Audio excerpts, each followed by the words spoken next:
అఖిల భారతీయ విద్యార్థి పరిషత్ ఏబీవీపీ పెద్దపల్లి శాఖ ఆధ్వర్యంలో స్థానిక అంబేద్కర్ చౌరస్తా వద్ద రాస్తారోకో నిర్వహించారు. ఈ సందర్భంగా ABVP state working committee member మారం సందీప్, జిల్లా కన్వీనర్ బండి రాజశేఖర్ మాట్లాడుతూ రాష్ట్రంలో 20 లక్షల మంది విద్యార్థులు ప్రభుత్వం అందించే ఫీజు రియంబర్స్మెంట్ స్కాలర్షిప్లపై ఆధారపడి చదువుకుంటున్నారని, కానీ ప్రభుత్వం సరైన సమయంలో ఫీజు రియంబర్స్మెంట్ విడుదల చేయని కారణంగా 12,000 కోట్ల బకాయిలు పేరుకుపోయాయన్నారు. ప్రభుత్వం నిర్లక్ష్యం కారణంగా ప్రతి ఏటా 2 లక్షల మంది విద్యార్థులు డ్రాప్ అవుట్ అవుతున్నారని, 4.5 మంది సర్టిఫికెట్స్ తీసుకోలేక ఇబ్బందులకు గురవుతున్నారని అన్నారు.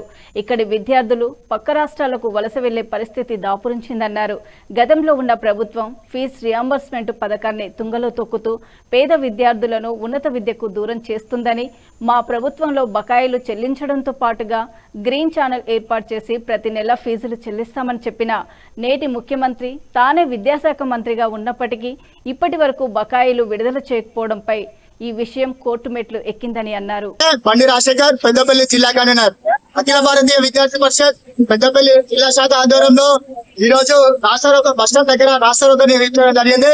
దీని ముఖ్య ఉద్దేశం ఏంటంటే తెలంగాణలో దాదాపు 12,000 కోట్ల ఫీజు రియంబర్స్మెంట్ మరియు స్కాలర్షిప్లు పెండింగ్ లో ఉన్న కారణంగా ఎంతో మంది పేద మధ్యతరగతి విద్యార్థులు విద్యకు దూరం కావడం జరుగుతుంది.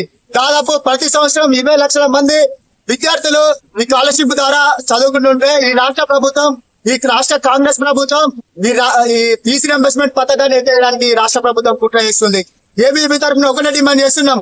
పెండింగ్ లో ఉన్న 12,000 కోట్ల ఫీజు రియంబర్స్మెంట్ మరియు స్కాలర్షిప్లను విడుదల చేసి సకాలంలో విద్యార్థులకు అందాల్సిన ఈ స్కాలర్షిప్లను విడుదల చేయాలని ఏబీవీపీ తరఫున డిమాండ్ చేయడం జరుగుతుంది.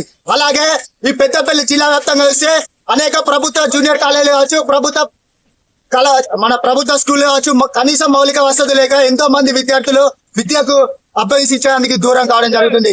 ఈ పెద్దపల్లి పట్టణంలో చూసుకుంటే ఈ సంవత్సరం పూర్తి చేస్తా అన్న బాలికల భవనం ఇంతవరకు పూర్తి కాకపోవడం సిగ్గుచేటు. దీనికి కారణం ఏంటంటే స్థానిక ఉన్నటువంటి ఎమ్మెల్యే ప్రైవేటుకు వసతి తొలుగుతూ గవర్నమెంట్ పాఠశాలను మొత్తం మూసేయడానికి పరిస్థితి రాష్ట్ర ప్రభుత్వం కుట్ర చేస్తుంది. దాదాపు 2 కోట్లతో బాలికల భవనం పూర్తి చేద్దామని హామీ ఇచ్చి దాదాపు జస్ట్ గోడల మందం దాదాపు ఒక 50 లక్షల పనులు మాత్రమే స్టార్ట్ అయినాయి. అంటే దీనికి కారణం ఇక్కడ ఉన్న అధికారులు కావచ్చు, ఇక్కడ ఉన్న ప్రజాప్రతినిధులు కావచ్చు. ఏబీవీపీ తరఫున ఒకటే డిమాండ్ చేస్తున్నాం. సకాలంలో ఆ భవనం పూర్తి చేసి సకాలంలో స్కాలర్షిప్లు మరియు పెండింగ్ లో ఉన్న రియంబర్స్మెంట్ విడుదల చేయాలనుకుంటున్నాం.